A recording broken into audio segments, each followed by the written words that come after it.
내 이놈, 감히 나라님께 바칠 진상품을 깨뜨리고도 살기를 바라느냐.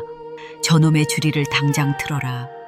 천석군 조진사의 서슬 퍼런 고함이 웅장한 기와집 마당을 쩌렁쩌렁 울렸습니다.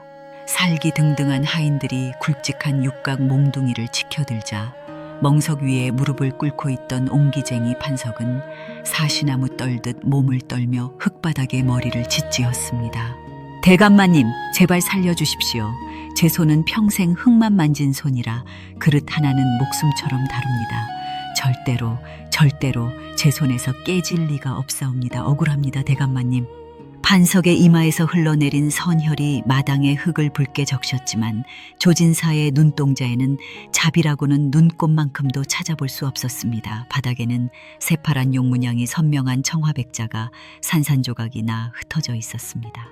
햇빛을 받아 서늘하게 번뜩이는 그 파편들은 마치 판석의 명줄이 이미 끊어졌음을 예고하는 듯했습니다. 마을 사람들은 담 너머에서 숨을 죽인 채 이 광경을 지켜보며 혀를 찼습니다. 저 조진사가 어떤 인간입니까? 돈 앞에서는 피도 눈물도 없고 제 마음에 안 들면 멀쩡한 사람도 누명을 씌워 관하로 넘겨버리는 독사 같은 인간 아니었습니까? 에구, 저 정직한 판석이가 어쩌다가 저런 악마의 덫에 걸렸을꼬. 이제 저 집안은 대가 끊기게 생겼네. 그려 사방에서 탄식이 쏟아지고 집행관이 몽둥이를 내리치려던 바로 그 순간이었습니다. 잠깐만요. 그 그릇은 우리 아버지가 깨뜨린 게 아닙니다. 모두의 시선이 대문 쪽으로 향했습니다. 거기에는 때절은 넝마 바구니를 등에 메고 주머니마다 정체 모를 깨진 옹기조각과 녹슨못을 가득 채운 11살 막내 득구가 서 있었습니다. 평소 동네 사람들이 넝마쟁이, 고물쟁이라며 침을 뱉고 손가락질하던 그 득구였습니다. 조진사가 가소롭다는 듯 수염을 파르르 떨며 코웃음을 쳤습니다. 저건 또 무슨 미친놈이냐. 감히 여기가 어디라고 발을 들이밀어 저놈도 함께 묶어서 관하로 보내버려라. 하지만 득구는 주춤거리기는커녕 넝마 바구니를 바닥에 쾅 내려놓으며 조진사의 눈을 똑바로 응시했습니다. 그 눈빛은 평소에 멍청해 보이던 아이의 것이 아니었습니다. 마치 깊은 산속의 호랑이가 먹이를 노려보듯 날카롭고 서늘했습니다. 득구가 조진사의 코앞에 깨진 사발조각 하나를 들이밀며 외쳤습니다. 대감마님, 이 그릇은 사람이 깬 게 아니라 제 발로 죽은 것입니다. 제가 그 증거를 이 바구니 속에 담아왔습니다. 만약 제 말이 틀리다면 제 목숨을 가져가셔도 좋으나 제 말이 맞다면 당장 우리 아버지를 풀어주셔야겠습니다. 조진사의 얼굴이 순식간에 흙빛으로 변하며 움찔했습니다. 주변은 찬물을 끼얹은 듯 고요해졌고 득구의 바구니에서는 낡은 쇳조각들이 부딪히며 기이한 소리를 내고 있었습니다. 과연 저 넝마 바구니 속에 든 게 무엇이기에 어린아이가 저토록 당당한 것일까? 조선 팔도를 뒤흔든 기막힌 반전의 서막이 바로 이 피냄새 진동하는 마당에서 시작되고 있었습니다. 시간을 거슬러 가봅니다. 이야기 시작 전 구독을 눌러주시면 마음 한 장의 좋은 이야기가 계속될 수 있습니다.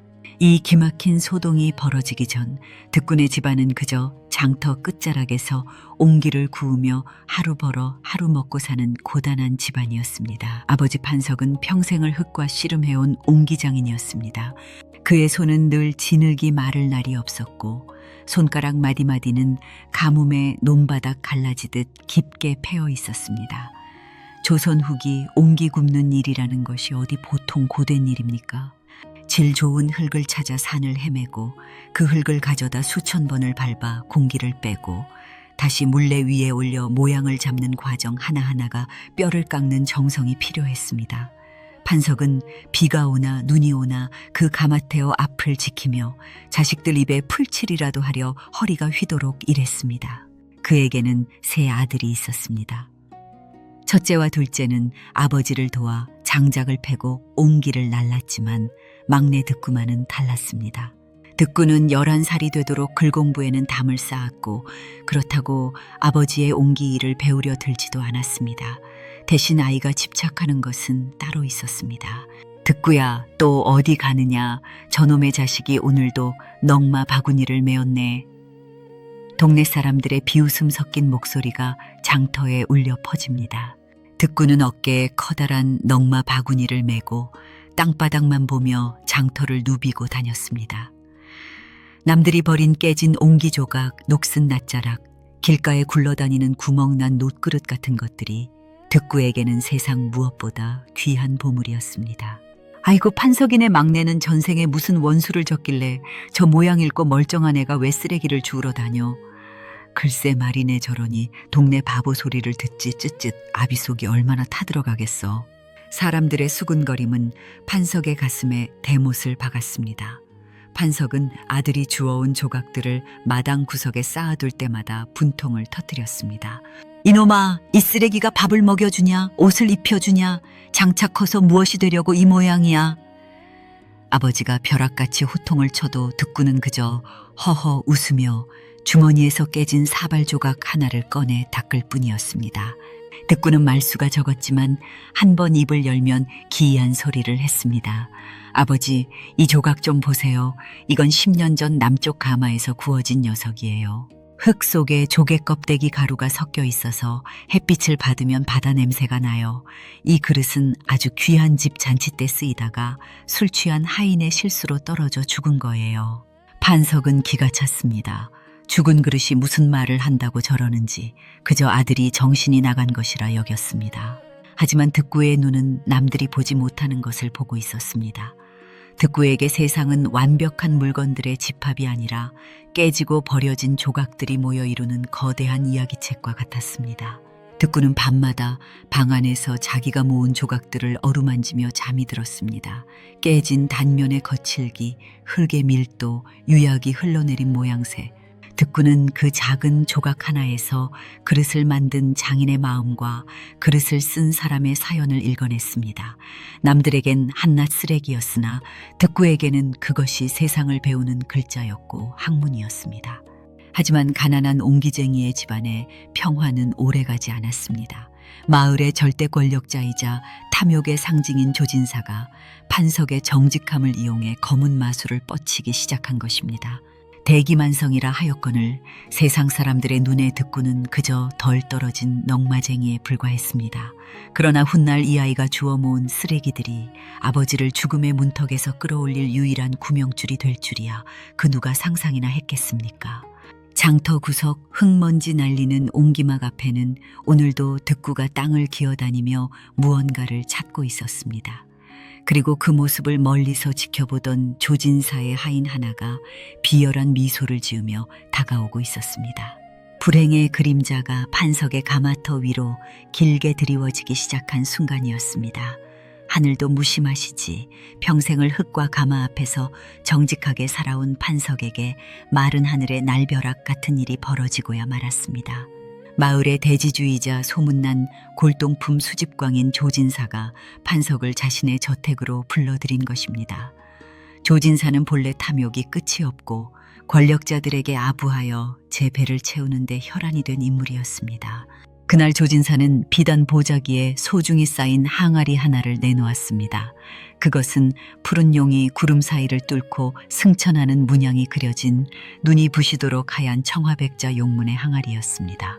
판서가 네가 우리 고을에서 손재주가 제일 가는 옹기장이라 들었다. 이 백자는 이번에 한양의 대감마님께 올릴 귀한 진상품이다. 그런데 세월이 오래되어 그런지 때가 끼고 유약이 탁해졌구나. 네가 이 그릇을 목숨처럼 아껴 닦고 광을 내어라. 만약 이 항아리가 무사히 진상된다면 내 옹기막을 기와집으로 바꿔줄 것이니라. 조진사의 감언이설에 판석은 덜컥 겁이 났습니다. 옹기나 굽던 투박한 손으로 어찌 저런 고귀한 백자를 만진단 말입니까? 하지만 권력자의 명을 거역할 수는 없었습니다. 판석은 벌벌 떨며 백자를 품에 안고 집으로 돌아왔습니다. 아버지, 그 그릇은 왜 가져오신 거예요? 그건 이미 속이 골마 터진 그릇인데요. 마당에서 조각을 닦던 득구가 항아리를 슬쩍 보더니 툭 내뱉었습니다. 판석은 가슴이 철렁 내려앉아 아들의 등짝을 후려쳤습니다. 이놈아, 대감마님께 올릴 귀한 보물을 보고 무슨 망발이냐. 어서 나가거라. 판석은 그날 밤부터 잠도 자지 않고 깨끗한 수건에 기름을 닦고 또 닦았습니다. 그런데 기이한 일이었습니다. 닦으면 닦을수록 항아리 밑바닥에서 미세한 실금이 보이기 시작하는 것이 아닙니까? 당황한 판석이 조심스럽게 항아리를 들어 올리는 순간 쩌적하는 불길한 소리와 함께 항아리는 맥없이 두 동강이 나버렸습니다. 아이고, 이 일을 어째. 내 손이 미쳤구나. 내 손이 미쳤어.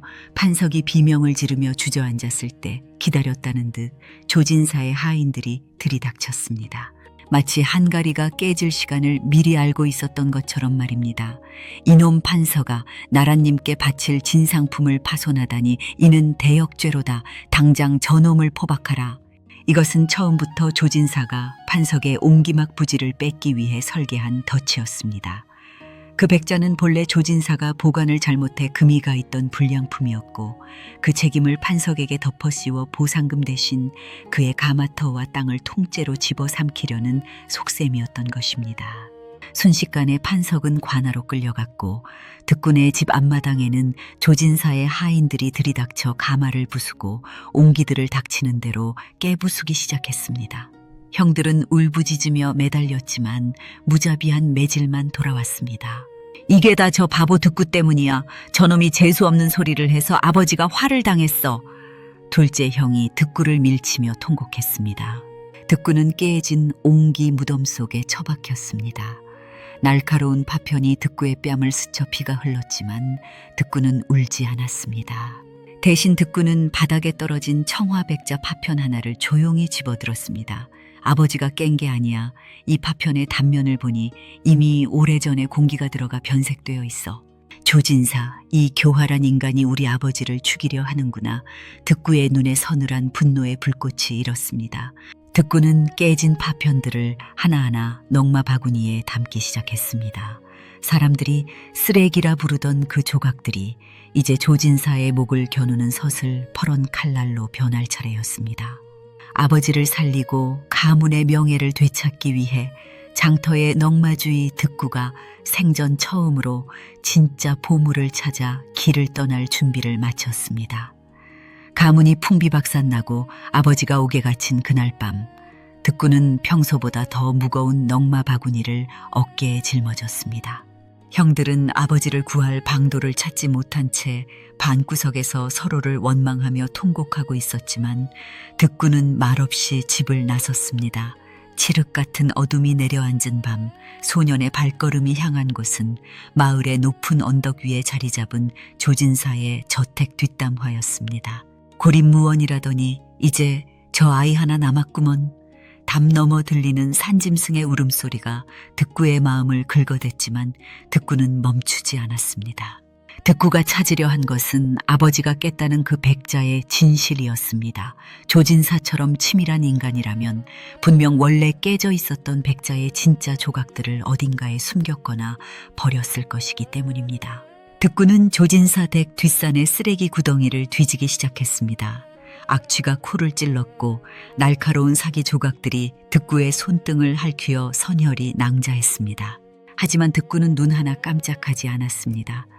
평소 바보 소리를 들으며 온갖 쓰레기를 뒤지던 그 숙련된 손놀림으로 흙 한 줌, 재 한 박스까지 샅샅이 파헤쳤습니다. 바로 그때였습니다. 어둠 속에서 마른 나뭇가지 꺾이는 소리가 들리더니 기이한 형체의 노파 하나가 득구의 앞을 가로막았습니다.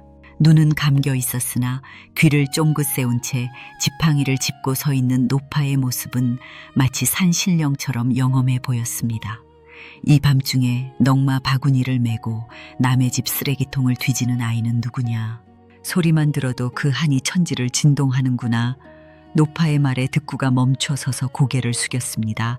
이 노파는 과거 한양에서 이름난 골동품 감식가였으나 권력자의 모함으로 눈을 잃고 낙향에 숨어 지낸다는 소문 속의 인물이었습니다. 득구는 떨리는 목소리로 대답했습니다. 베어려진 조각으로 우리 아버지를 살리려는 아이입니다. 할머니, 세상 사람들은 쓸모없다 버리는 이것들이 정말 아무 가치도 없는 것입니까? 노파가 껄껄거리며 웃더니 지팡이로 득구의 넝마 바구니를 툭 쳤습니다. 애야, 사람의 눈은 겉모양을 보지만 귀는 그 안의 진실을 듣는 법이다. 내가 찾는 것은 저 조진사의 위선이 담긴 깨진 조각이냐, 아니면 네 아비의 정직이 담긴 증거냐? 노파는 소매 안에서 묵직한 꾸러미 하나를 던져주었습니다. 그것은 오래전 조진사가 가짜 보물을 만들기 위해 청나라에서 밀수해온 불량유약의 성분이 적힌 서찰 조각이었습니다. 가거라, 내일은 조진사의 환갑 잔칫날이다. 수많은 양반들이 모인 그 자리에서 네가 모은 그 쓰레기들이 어떻게 황금보다 귀한 칼날이 되는지 똑똑히 보여주거라. 절치부심의 마음으로 기다리면 하늘도 조각을 맞춰주시는 법이니. 득구는 노파에게 큰 절을 올리고 다시 쓰레기 더미로 손을 뻗었습니다. 그리고 마침내 득구의 손끝에 차갑고 매끄러운 감촉이 걸렸습니다. 그것은 아버지가 깨뜨린 백자의 단면과는 전혀 다른, 이미 수년 전에 깨져서 흙먼지가 배어있는 진짜 백자의 밑동 조각이었습니다. 찾았다, 조진사. 당신이 숨긴 진실의 조각을. 득구는 밤이슬에 젖은 옷을 추스르며 마을로 내려왔습니다. 이제 소년에게 남은 것은 단 하나, 만인이 보는 앞에서 저 거대한 악의 가면을 벗겨내는 일뿐이었습니다. 집신 소리만 고요히 울리는 새벽길, 득구의 눈빛은 이미 어린아이의 것이 아닌 거대한 폭풍을 몰고 올 현자의 그것과 닮아 있었습니다. 드디어 조진사의 60번째 생일인 환갑 잔칫날이 밝았습니다. 조진사의 저택 앞은 이른 아침부터 팔도에서 몰려든 내로라 하는 양반들과 아첨꾼들로 인산인해를 이루었습니다. 대문 앞에는 커다란 잔치상이 차려졌고 고소한 기름 냄새와 잘 익은 고기 냄새가 마을 어귀까지 진동했습니다. 하지만 그 화려한 잔치상 그림자 뒤에는 마른 침만 삼키며 눈치를 보는 굶주린 백성들의 처량한 시선이 머물고 있었습니다.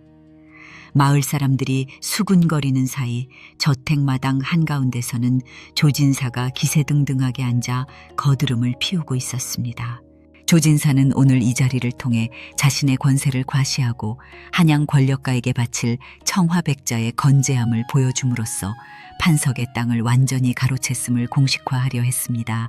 자, 오늘 내 환갑을 축하하러 오신 귀객들을 위해 특별한 여흥을 준비했소. 내 집 보물창고에는 천하의 기물들이 가득하나 그 가치를 알아보는 눈이 귀하더군. 누구든 내 3가지 수수께끼를 풀면 황소 1마리와 쌀 10가마를 내릴 것이요.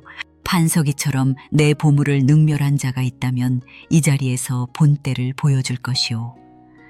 조진사의 호언장당에 내로라 하는 선비들이 부채를 휘두르며 나섰으나 조진사가 내건 문제는 해괴하기 짝이 없었습니다. 그는 이미 깨진 항아리를 교묘하게 붙여놓고는 그 결점을 찾아보라거나 출처를 알 수 없는 가짜 골동품의 유래를 지어내보라는 식의 억지춘향 경문제를 냈습니다. 선비들이 쩔쩔매며 망신을 당할 때였습니다. 비키시오, 길을 비키란 말이오. 누더기 옷을 걸치고 명마 바구니를 맨 득구가 마당으로 성큼성큼 걸어 들어왔습니다. 하인들이 몽둥이를 휘두르며 막아섰지만 득구는 요리조리 미꾸라지처럼 빠져나가며 조진사의 정면 앞에 섰습니다. 이놈, 여기가 어디라고 감히 넝마주의 놈이 발을 들이느냐. 당장 저놈의 다리를 분질러버려라. 조진사가 경노하여 소리쳤으나 득구는 바구니를 바닥에 내려놓으며 껄껄 웃었습니다. 그 웃음소리가 어찌나 청가하고 당당한지 순간 잔치마당의 모든 악사 소리가 멎었습니다. 대감마님, 보물은 창고에만 있는 것이 아니라 길바닥에도 있는 법입니다.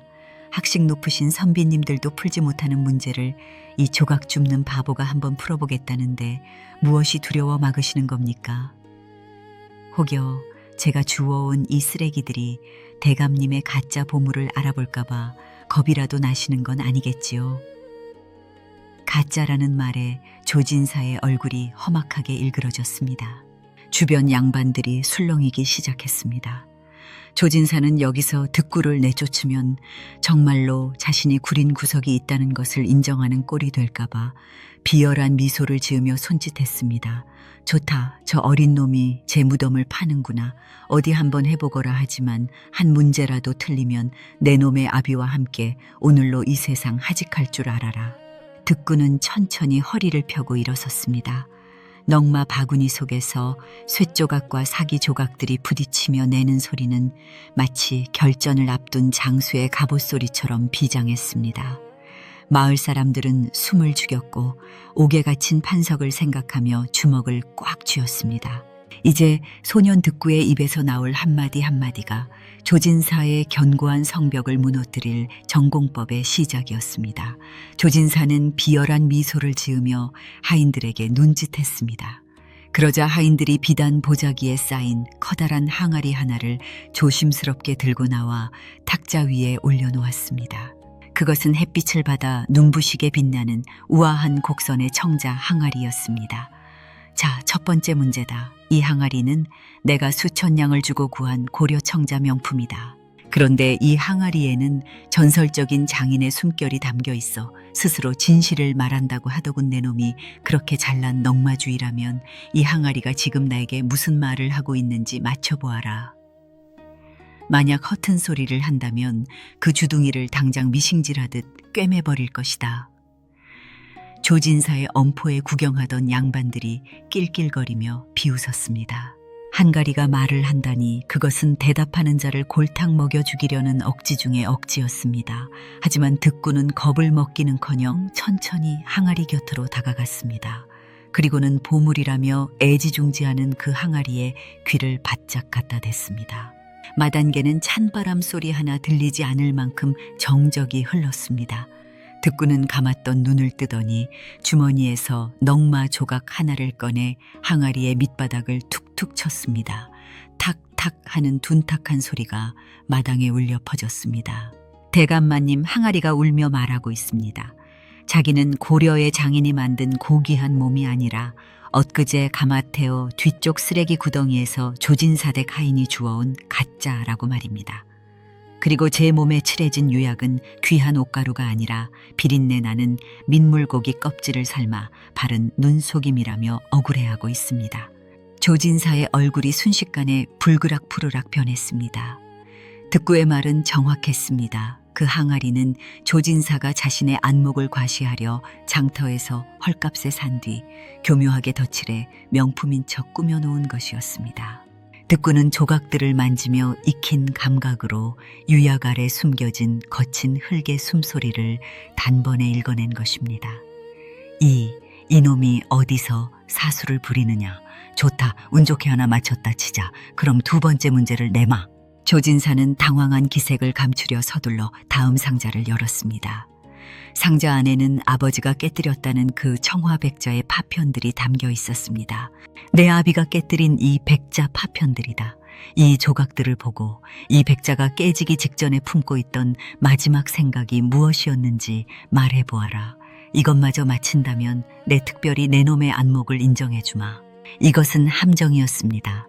깨진 조각을 보고 무슨 생각을 했는지 마치라니 이는 귀신도 모를 노릇이었습니다.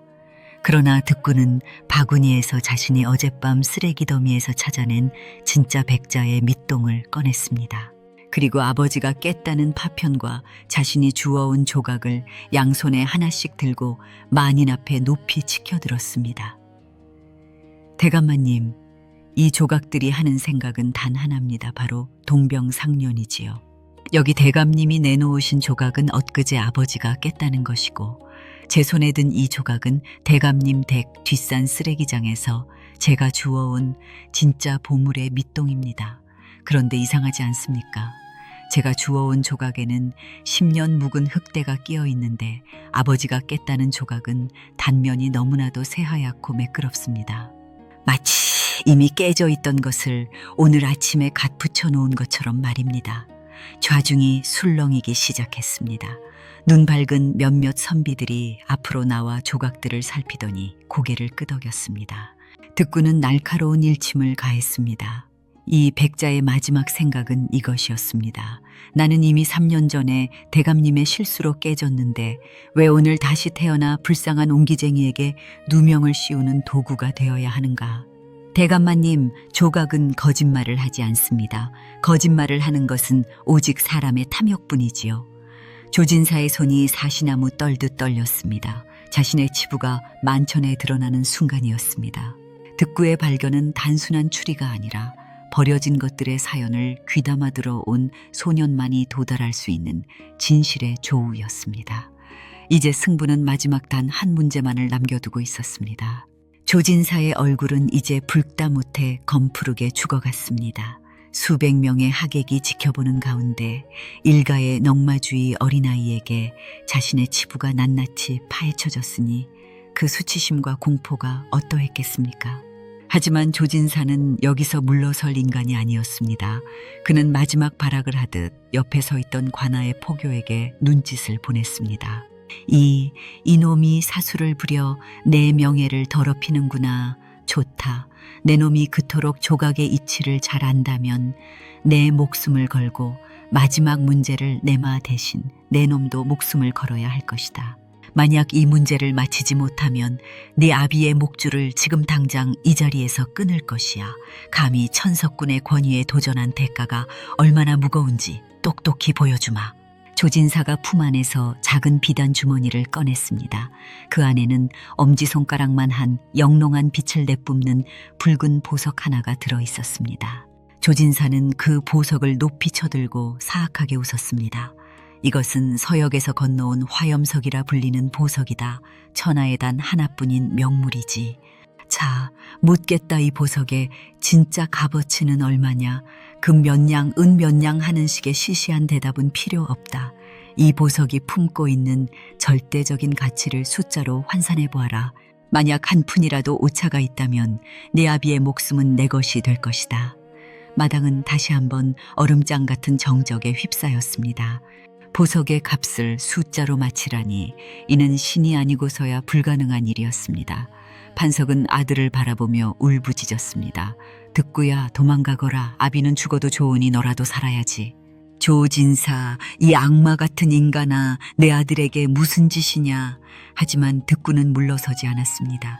소녀는 천천히 자신의 넉마 바구니로 손을 뻗었습니다.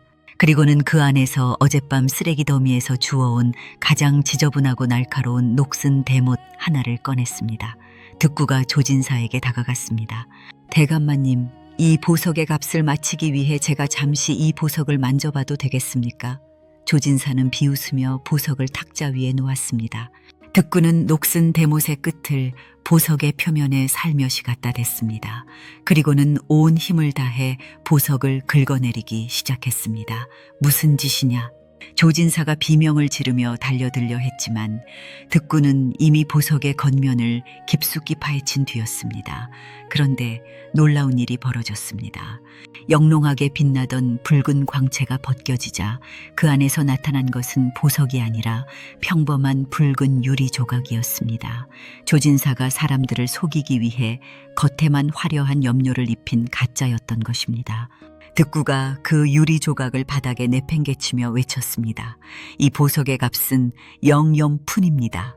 아니, 오히려 남을 속여 재산을 갈취하려 한 대감마님의 목숨값만큼이나 비싼 죄의 대가입니다. 대감마님, 진정한 가치는 겉모양에 있는 것이 아니라 그 알맹이의 정직함에 있는 법입니다. 속은 썩어 문드러진 유리 조각이면서 어찌 천하의 명물이라 속이십니까? 조진사는 사시나무 떨듯 사지가 방전된 듯 주저앉았습니다. 득구는 멈추지 않고 넉마 바구니 속에 있던 수많은 조각을 마당에 쏟아부었습니다. 보십시오. 여기 있는 깨진 옹기 조각들은 비록 볼품없으나 쌀을 담고 물을 담아 백성들의 배를 채워준 진짜 보물들입니다. 하지만 대감님의 보물들은 사람의 눈을 가리고 이웃을 죽이는 살인 흉기일 뿐입니다. 인과응보라 하였습니다. 남의 눈에 피눈물을 흘리게 한 자 이제 자신의 눈물을 쏟을 차례입니다. 바로 그 순간 잔치마당의 대문이 쾅 하고 열리며 암행어사의 마패가 햇빛을 받아 번쩍였습니다. 득구가 어젯밤 노파를 통해 미리 연락을 취해두었던 감찰사가 들이닥친 것입니다. 조진사의 비리 서찰과 가짜 보물들의 증거가 득구의 바구니 속 조각들과 결합하여 명백한 증거가 되었습니다. 조진사를 포박하라. 가짜 보물로 국고를 축내고 선량한 백성을 무고하게 가둔 죄에 엄히 다스릴 것이다. 조진사는 대성통곡하며 끌려갔고 마당에 모인 백성들은 환호성을 질렀습니다. 득구는 거친 숨을 몰아쉬며 옥에서 풀려나 달려오는 아버지를 향해 손을 뻗었습니다. 소년의 손등은 상처투성이었지만 그 손에 쥐어진 것은 세상 그 무엇보다 단단한 지혜의 조각이었습니다. 육중한 관아의 옥문이 끼익 비명을 지르며 열렸습니다. 습하고 어두운 지하 감방에서 며칠간 죽음만을 기다리던 판석이 비틀거리며 햇살 아래로 걸어 나왔습니다. 눈부신 태양빛에 눈을 제대로 뜨지 못하는 그의 앞에는 때절은 넝마 바구니를 여전히 어깨에 맨 막내 득구가 서 있었습니다. 아버지, 득구가 달려가 판석의 품에 안겼습니다.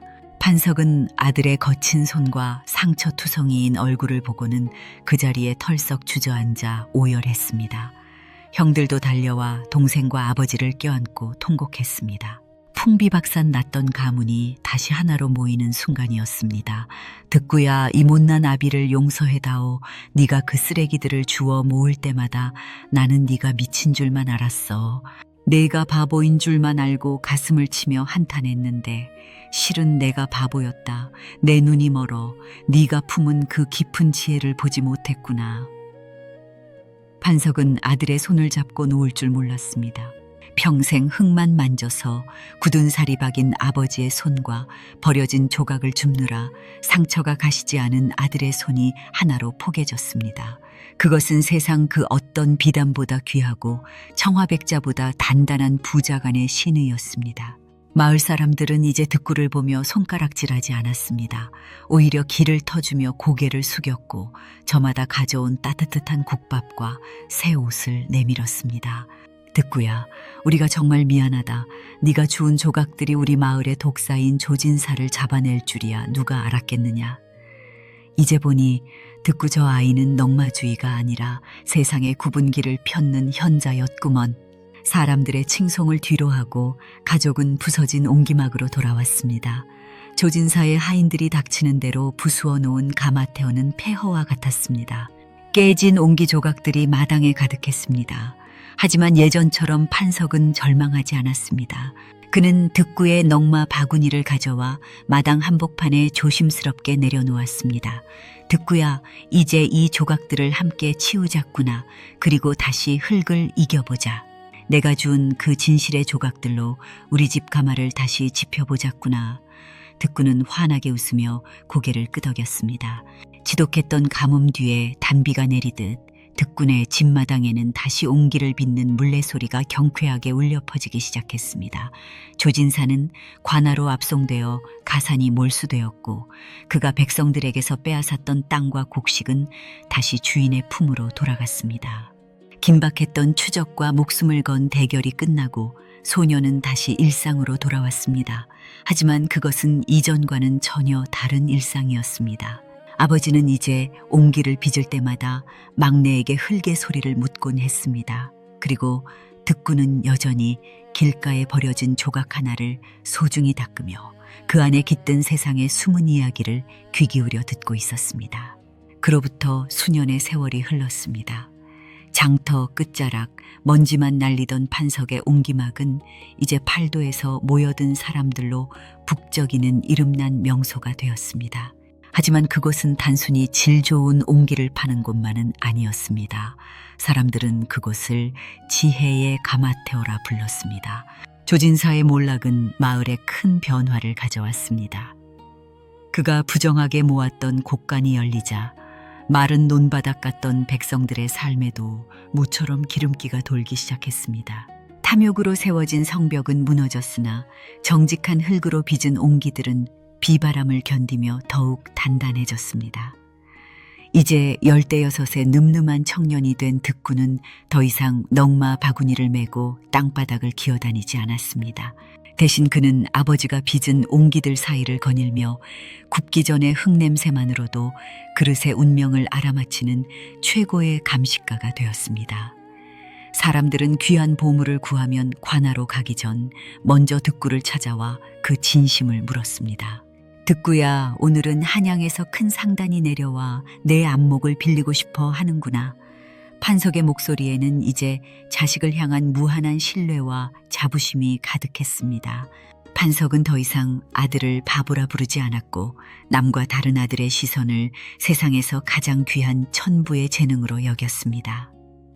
어느 노을 지는 저녁, 득구는 마당 구석에 앉아 예전처럼 깨진 조각 하나를 어루만지고 있었습니다. 그것은 아버지를 구했던 그날 조진사의 가짜 보석을 긁어내렸던 바로 그 녹슨 대못과 유리 조각이었습니다. 득구는 그것들을 버리지 않고 작은 함에 소중히 보관해 왔습니다. 아버지 사람들은 완벽하고 화려한 것만을 보물이라 부르지만 저는 깨지고 버려진 것들 속에 담긴 진실이 더 아름답게 느껴집니다. 상처 입은 조각들이 모여 우리 가족을 지켰듯이 세상에 정말로 버릴 것은 하나도 없는 모양입니다. 득구의 말에 판석은 지그시 눈을 감으며 고개를 끄덕였습니다.